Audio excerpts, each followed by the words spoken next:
Good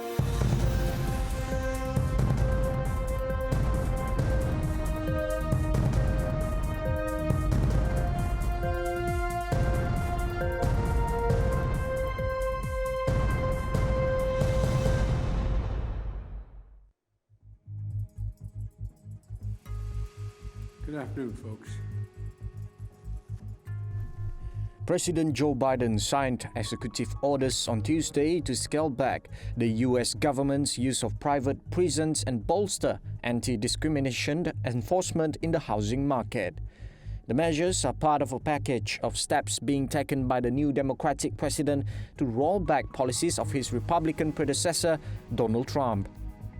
I believe this nation and this government need to change their whole approach to the issue of racial equity.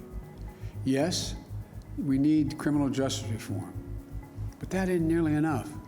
We need to open the promise of America to every American, and that means we need to make the issue of racial equity not just an issue for any one department of government. It has to be the business of the whole of government. Under the new policies, the Justice Department will not renew contracts with private prison operators. Advocates have said privately operated prisons have contributed to an increase in incarceration rates and treated inmates poorly. In addition, the Biden administration's newly announced fair housing policy will require the Department of Housing and Urban Development to study and counteract the racially discriminatory impacts of previous policies. So we must change, and I know it's going to take time, but I know we can do it. And I firmly believe the nation is ready to change, but government has to change as well. We need to make equity and justice part of what we do every day, today, tomorrow, and every day. I'm going to sign these executive actions to continue the work to make real the promise of America for every American. Again, I'm not promising we can end it tomorrow, but I promise you we're going to continue to make progress to eliminate systemic racism, and every branch of the White House and the federal government is going to be part of that effort.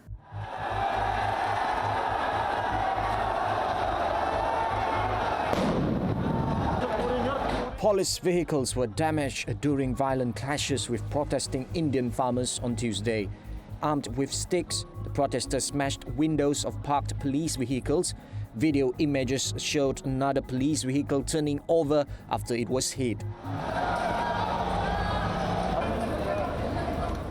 Police fired tear gas and sprayed water cannon in an unsuccessful bid to force the protesters back. One protester was killed, a witness said, and Delhi police said 86 officers had been injured across the city. Tens of thousands of farmers began the day in a convoy of tractors festooned with Indian and Union flags along the city's fringes. But hundreds of protesters, some on horseback, broke away from approved routes, heading for government buildings in the city center where the annual Republic Day parade of troops and military hardware was taking place. Later on Tuesday, thousands overwhelmed police and stormed into the historic Red Fort complex in New Delhi after tearing down barricades and driving tractors through roadblocks.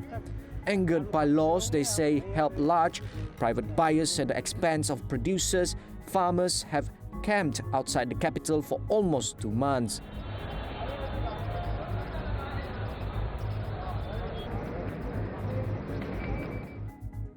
Agriculture employs about half of India's population of 1.3 billion, and unrest among an estimated 150 million land-owning farmers worries the government. 9 rounds of talks with farmers' unions have failed to end the protests, as farm leaders rejected the government's offer to delay laws for 18 months, making a push for repeal instead.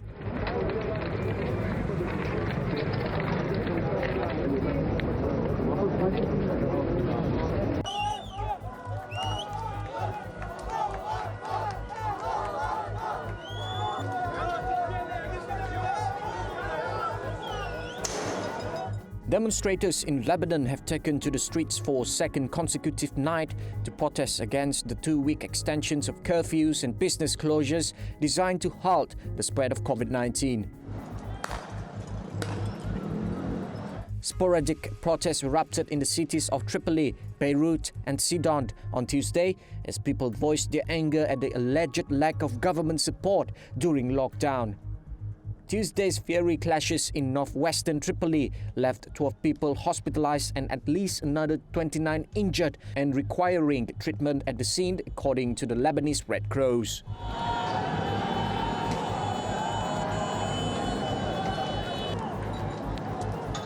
Local media reported that soldiers used tear gas and a number of military vehicles in their efforts to control the crowds.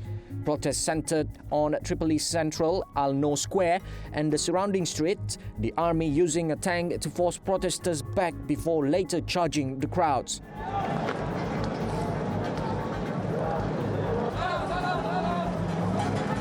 Protesters, many of whom say the lockdown is increasing their poverty, set cars alight and hurled stones at soldiers, who in turn responded with tear gas and rubber bullets.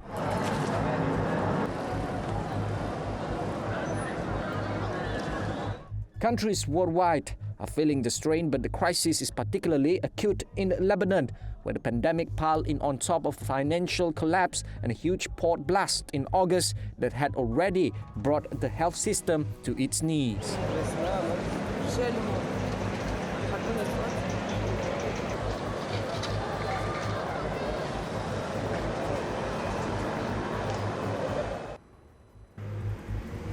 Police arrested at least 70 people after rioting broke out for a third night around the Netherlands on Monday, after weekend protests that were initially linked to dissent over a government decision to implement a nighttime curfew.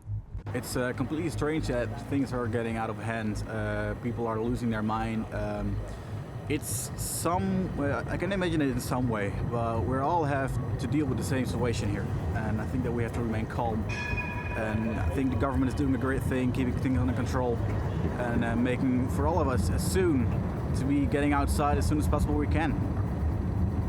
But the motivation behind vandalism and other incidents Monday in cities ranging from Rotterdam and Amsterdam to smaller centers was no longer clear, with rioters overwhelmingly in their teens. The curfew, the first in the country since World War II, was imposed after the National Institute for Health warned a new wave of infections is on its way due to the British variant of COVID-19. I think we should be allowed to live our lives, to be honest. I think there is a virus out there, but I don't think the world should be shut down for it. I think we should just be, it can be contained, and I think we should be allowed to live our lives and all the shops should be open. I think the people should just open up and live our lives. That's my honest opinion. Some 4,129 new cases were reported on Monday, the lowest number since December 1st. Police said hundreds had been detained over the weekend as rioters threw rocks and in one case knives at police and burned down a COVID-19 testing station. Well, yeah, the lockdown, the curfew, everything that's going on, and especially all the riots here in the Netherlands at the moment. Well, yeah, it feels a bit unreal actually. It feels a bit unreal, like a bad movie. Police said they issued more than 5,700 fines for breaking the curfew. 4 times as many jobs were lost last year due to the coronavirus pandemic as during the worst part of the global financial crisis in 2009. The International Labour Organization estimated that the restrictions on businesses and public life destroyed 8.8% of all work hours around the world last year. That is equivalent to 255 million full-time jobs, quadruple the impact of the financial crisis over a decade ago. ILO Director General Guy Ryder said the fallout was almost equally split between reduced work hours and unprecedented job losses. The United Nations agency noted that most people who lost work stopped looking for a job altogether, likely because of restrictions on businesses that depend on face-to-face interactions. The drop in work translates to a loss of $3.7 trillion in income globally, what Ryder called an extraordinary figure, with women and young people taking the biggest hits. The ILO report expects a bounce back in jobs in the second half of the year, but that depends on the reduction in coronavirus infections and the rollout of vaccines. Currently, infections are rising or remain stubbornly high in many countries, and vaccine distribution is still slow overall.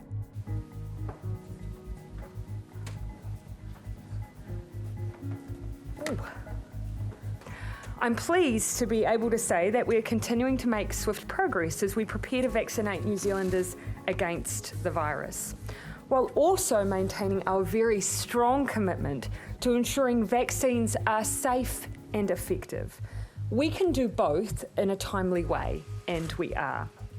New Zealand may approve a COVID-19 vaccine next week, Prime Minister Jacinda Ardern said on Tuesday, a day after the country confirmed its first case of the new coronavirus in the community in months.